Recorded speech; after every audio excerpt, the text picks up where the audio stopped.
Қасқыр неге улайды?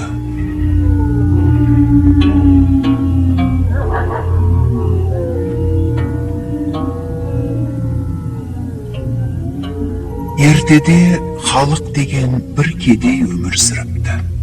Мал дегенде 10 шақты ешкісі, жалғыз аты және алтын қауырсынды қоразы болыпты. Ол кезде қораз айғай салып, ешкі де бақырмайды екен. Күндердің бір күнінде ақсиған түсі бар, қорқар түсі бар бір аң келіп, кедейдің екі ешкісін алып кетеді.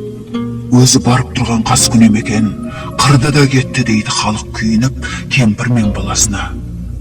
Ол өзі бізге қас, ешкілерді қырды. Демек ол қасқыр ғой деп қалады сонда бала. Содан бастап қасқыр атанған екен.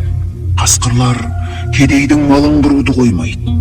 Кеш қарайғанда тіпті қамаулы тұрған ешкіні қораға түсіп алып кететін болады. Ондайда ешкінің бар бітіретіні сақалы шошаңдап бақырады екен. Қораз болса алтын қанатын қағып жіберіп, ку-ку деп айғайға басады. Онысы қасқырлар келді қуа көр деп халық атайға хабар берген екен деседі. Сол түн, сол күннен бастап қораз шақыратын болыпты, ешкі де бақыратын болыпты.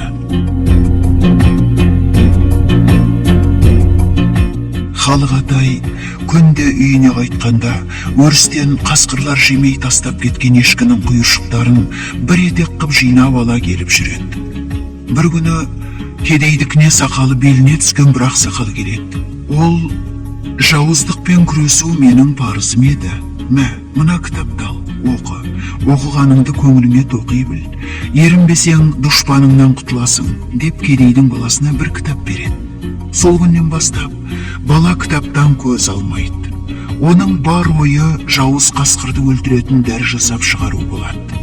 Ақыры бірнеше шөп тамырларын қайнатып дәрі жасайды. Оны апарып құйыршық жемтікке сеуіп қояды. Ешкілерді үйге қамайды. Қасқырлар бірінші күні келіп, үйді ториды, ешкілер көрінбейді. Екінші күні келеді, ешкілер шықпайды. Үшінші күні қасқырлар ырылдап келіп, үйдің іргесін қаза бастайды. Бірақ үйге кіруге батпайды. Ешкіден күдерізген соң жауыздар жемтікке жиналады. Қомағайлау біреуі келген бетінде арс етіп жемтікті қауып өтеді де «У-у-у» деп мұрнынан шаншыла құлап түседі. Қалғандары баса ауған жаққа қаша жөнеледі. Содан бері қасқырлар «У-у-у» деп ұлайтынды шығарыпты.